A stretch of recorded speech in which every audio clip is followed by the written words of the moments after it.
Hello and welcome to the mostly definitive history of smell-o-vision. My name's Phil and I'm going to be your tour guide for this exploration into all things olfactory today. We've got to get started, we've got a lot to get through, so we're going to start with the origins of smell-o-vision. In the 1900s, people smelled really bad. In the early 1900s and indeed late 1800s, some cinema owners were blowing scents into their cinemas to deal with some of the smells that would build up. But it wasn't until the early 1900s that some cinema owners decided to try and match those smells, those scents, to what's happening in the movie. This became known as a narrative scent. Generally, this would just be one smell for either a specific scene or maybe for the entire of the movie. And honestly, you could really just throw something that smelled really good in the ventilation system. Generally regarded to be the earliest example is a family theatre in Forest City, Pennsylvania. It was using the scent of rose oil, but the exact event is a little bit debated. It's slightly lost to the annals of history. So do have a read of that link at the bottom. It is fascinating how this has become unclear. But what we really want to talk about is the smell-o-vision format war of the 1960s. So in the early 60s, a format war emerged between two competing standards to put narrative smell into the cinema. Two standards were smell-o-vision and AromaRama. Smell-o-vision actually has a history way earlier. It was invented by Hans Laub and originally shown at the 1939 World's Fair. At which point it was actually originally called scent-o-vision. Both these technologies were first deployed in 1958, 1959, 1960, somewhere around there. The one that this talk's named after, smell-o-vision, first used in 1960. Dozens of canisters of aerosol scents, triggered by markers on a 70mm film reel, and tubes connected to every seat in the cinema. So as you can imagine, this is a pretty complex and very expensive system to install and manage. You can see Hans Laub on, I think it's on the left here, and Michael Tott on the right. Michael Tott is the director of the first movie that utilised smell-o-vision, Scent of Mystery. I'll talk about that more in a second. But you can see all these canisters at the bottom, and these were all the different smells in smell-o-vision. Smell-o-vision featured one movie, Scent of Mystery. I love the marketing for this movie. So first, 1893, they moved, so moving pictures. Then in 1927, they talked, so sound in the cinema. And now, 1959, it was actually 1960, this flyer's wrong, they smell. This is a murder mystery by Michael Tott, son of the other Mr. Tott. And the scents here were actually critical to the story. They were a critical part of the narrative. There was tobacco for the villain and perfume for a girl whose life was in danger. It was really a big piece of it. This film did eventually get re-edited and re-released as Holiday in Spain, with all of the references to the smells removed. I did want to show this beautiful album cover from the LP that goes along with the movie. These wonderful hand-drawn depictions of some of the smells that we used in it. There were actually a lot more than this, obviously. Second format was AromaRama, also used aerosol canisters. As you can see in the picture, they look quite a lot like these ones. We'll get back to these ones in a little bit. But the smells were just blown into the cinema's air conditioning, so it wasn't pipes or anything to each seat, which meant it had a much lower installation cost than smell-o-vision. Again, one movie, but this was called Behind the Great Wall. It was different because this was actually a documentary about China. And the scents supposedly matched the smells at the locations when it was being filmed. The New York Times described this as, "The odours that follow are neither clear nor pleasurable." So suffice it to say, neither of these were a big success. So let's talk about another technology, scratch and sniff. Scratch and sniff was invented in 1960s, 1965, by 3M. Bonus points for anyone who can put what 3M stands for in Slack. The technology is very basic. It's a bit of cardboard with some scents embedded in it, and a little layer over the top to lock them in. So when you scratch them, you sniff them, you smell something.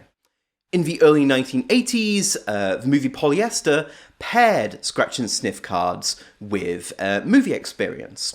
So in this case, this was super interesting because the scratch and sniff cards were being given out at the cinema, but they also made it into the home cinema release as well, so videos, DVDs.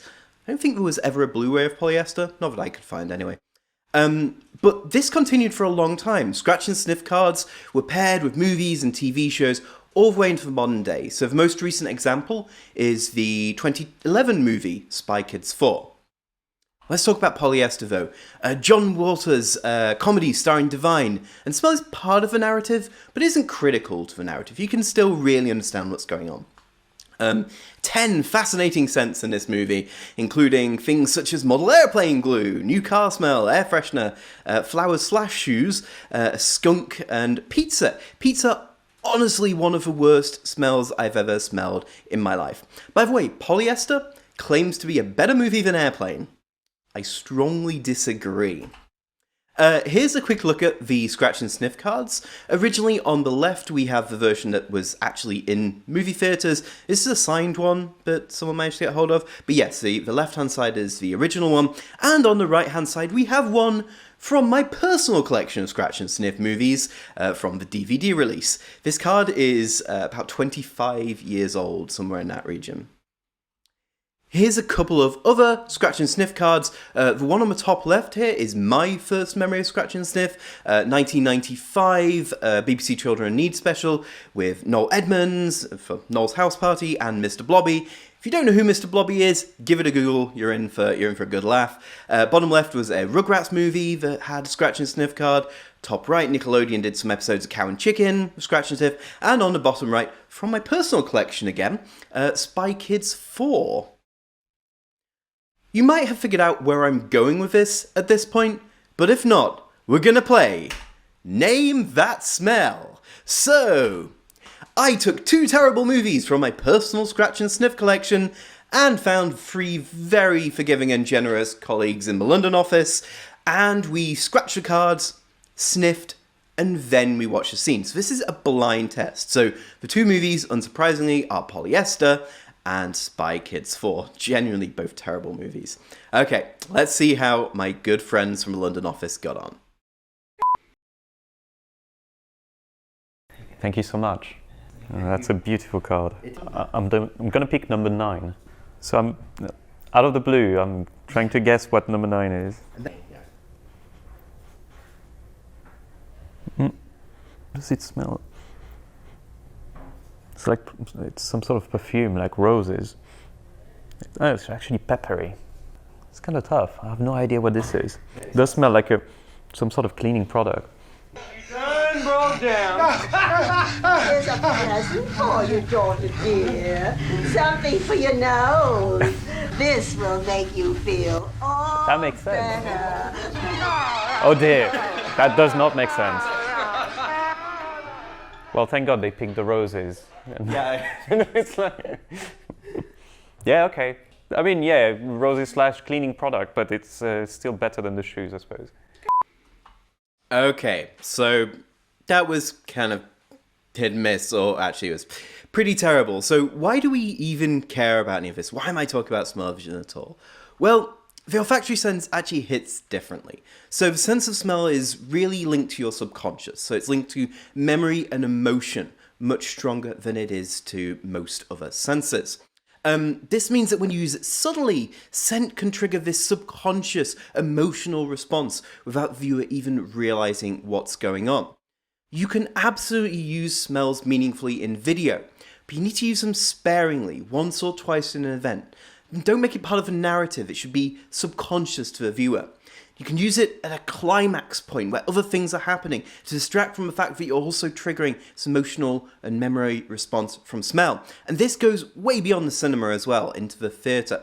My favourite example is the show Ghost Stories on the West End in London. If you get a chance, go see it. I think it's opening again after COVID, but amazing use of scent to really trigger that emotional response. So, we get to the important bit. The future of smell-o-vision. So I care so much about this. I wanted to bring smell-o-vision into 2021. I thought, what if we could build a device that delivers smells for streaming video? Because hey, we know how to send time metadata to a video player. We've got VTT time metadata queues. We've got date range. We have web serial, which means we can talk to physical devices. We have Arduinos, they're cheap. We can buy motorized air fresheners. So how hard can it be? And as evidenced by me building one on the right, actually, it's not that hard if I can do it. So I'm introducing to you today the SMELLMASTER 5000. And Phil, you might say, isn't that just an Arduino and a motor driver and a couple of air fresheners with wires hanging out the back? Yes, you are completely correct. It is 2 modified Freshmatic air fresheners, and we have 4 smell options, including cherry blossom. So actually have all the way back to that original. Yeah, do you get the back reference to the first slide? No, okay, right, never mind. It's driven by an Arduino Uno Revision 3, a dual motor driver. I use WebVTT time metadata to deliver the cues to trigger the smells, HLSJS as a player with a couple of modifications, and Web Serial to talk from the player to the Arduino. It really doesn't take much code to do this.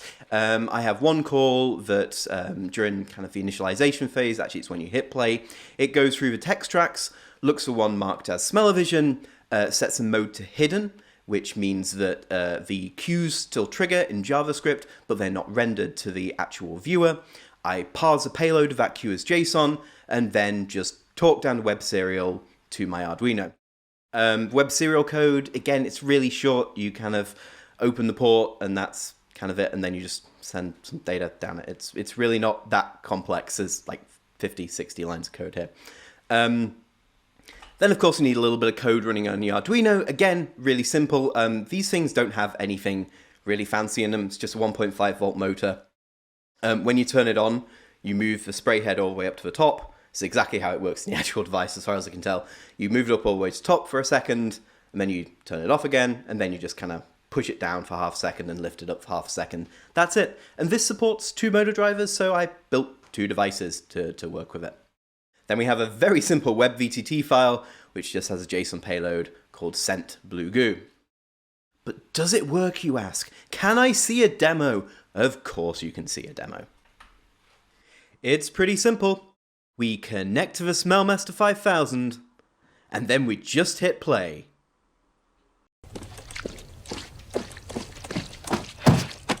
He's right, you know.